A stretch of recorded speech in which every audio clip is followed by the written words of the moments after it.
The Summer Olympics are less than 6 weeks away, and even for the usual drama and tension that often precede the Games, the road to Rio has been especially rocky.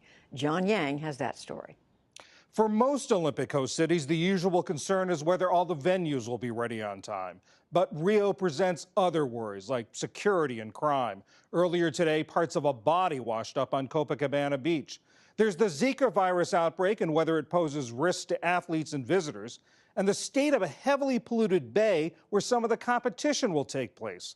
Earlier this week, I sat down with Sydney Levy, the CEO of Rio's Olympic Organizing Committee.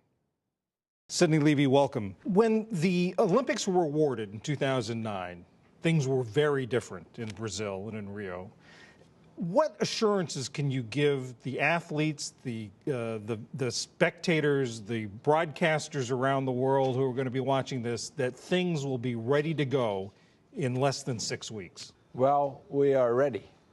Why we're ready? Because we've been working hard for 7 years. We have thousands of people working. We spend a lot of money, and we put all the resources, all the creativity we have to deliver great games. And that's a commitment for the people that are doing that and for the country. We're doing this for the people of our country. You say you're ready, you've been working hard, but there are a lot of challenges that are still there. For instance, the Zika virus. You've got just recently Rory McIlroy, one of the world's top golfers, saying he's not going to go. You've got other athletes who are expressing concern about going for various reasons. What assurances can you give them that it's not going to be a problem? Well, the World Health Organization issued a study stating very clearly that Zika virus is not a threat during the winter months. Brazil just entered the winter now. The mosquitoes, they die during the winter. It's a proved thing.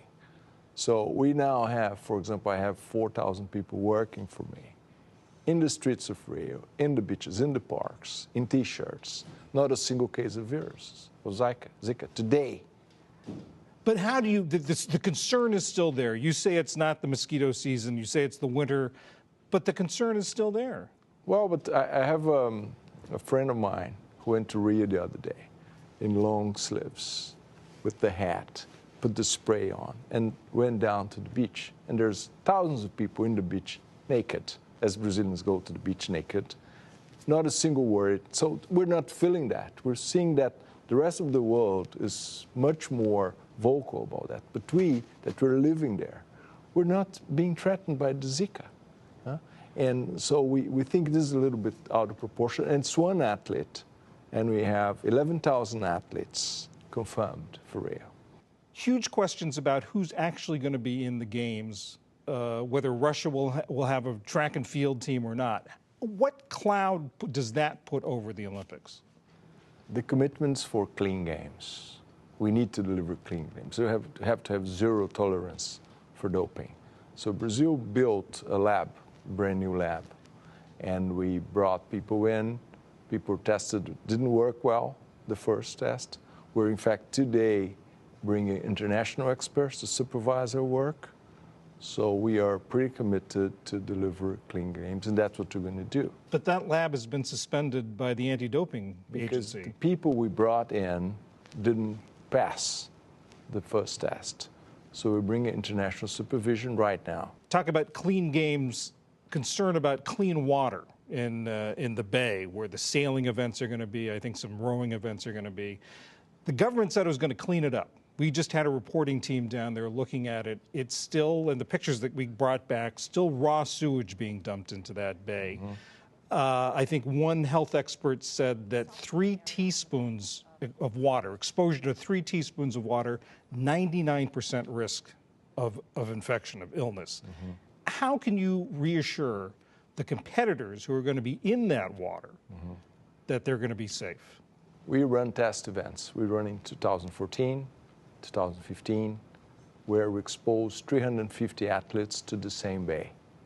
So we ran those. Nobody got sick.